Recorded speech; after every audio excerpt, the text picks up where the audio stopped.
walked clear by it, and it just continued shuffling ahead slowly up the sidewalk, gradually toward her apartment. Got over to her apartment. I said, where in the hell is security? So we were pushing buttons over there. Nobody's responding. Got on the radio. Nobody responds. I said, you have a MIB walking toward your apartment right now. She said, a MIB? And I said, an ET. I said, they are dangerous, as you're well aware, but it's her first experience with something like this. I said, come here, look. It can't possibly, and I wanted to make sure that it wasn't walking back toward my apartment where the girls were. I said, it can't possibly have reached here by now. I mean, it's walking slowly.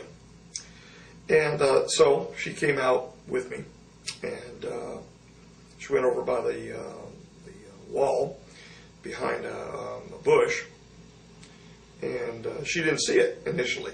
It was hidden like in the recesses of the light as it was walking up in one of the shadowed areas, because now the lights had kicked on the exterior of the buildings, all of that.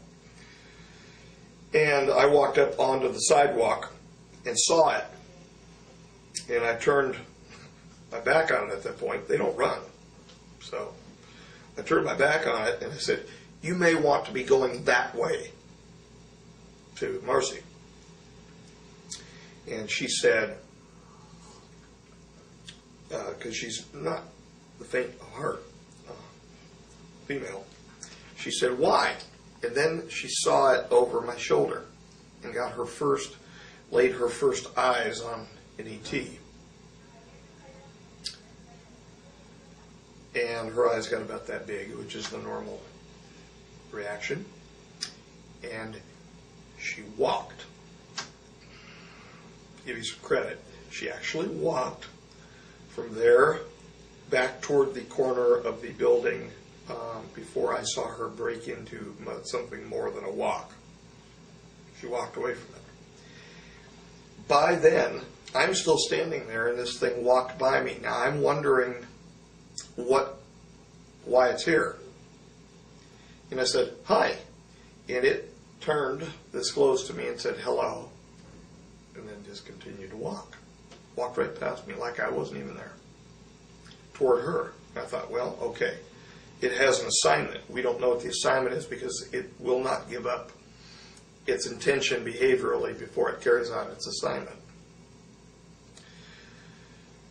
And I wasn't sure if it was armed or what, so I walked by it again. This is how slow it is shuffling. It walks like it's got poop in its pants. I mean, that's how you can. I mean, they are clearly not comfortable in the skin. I walked by it again. Now I have made certain adjustments to the firearm I had on me, because I was figuring that whatever was going to happen, it was going to happen fairly soon.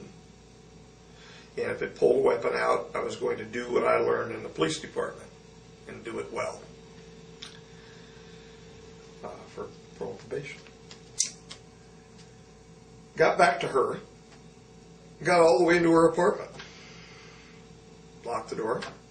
And then I said, you go get your gun. If it pulls a weapon out, you've been a former cop too, do what you do, and do it well. By that time, we were both shaking, figuring, it was going to turn into something very bad. It sat down on the stairway outside of her apartment, and it had a bag with it. It was a black bag of some sort, and I didn't know what was in it. It could have been anything. And it just sat there. And then it got up, and it walked past her apartment. And now I'm looking at her like, what the hell is this? Still no security. Finally, after it had made its way all the way to the basketball court area, and stood there and looked around, still confused. Security came up with its weapons drawn and took it into custody. Put it in one of the vans, and off it went. They cuffed it. It was like a human being would be cuffed, and they took it. she got a couple photographs off. We actually, because it walked down toward the court, I was looking through the window and said, well, there's no way it could hit us from here, even if it does have a gun on it or whatever.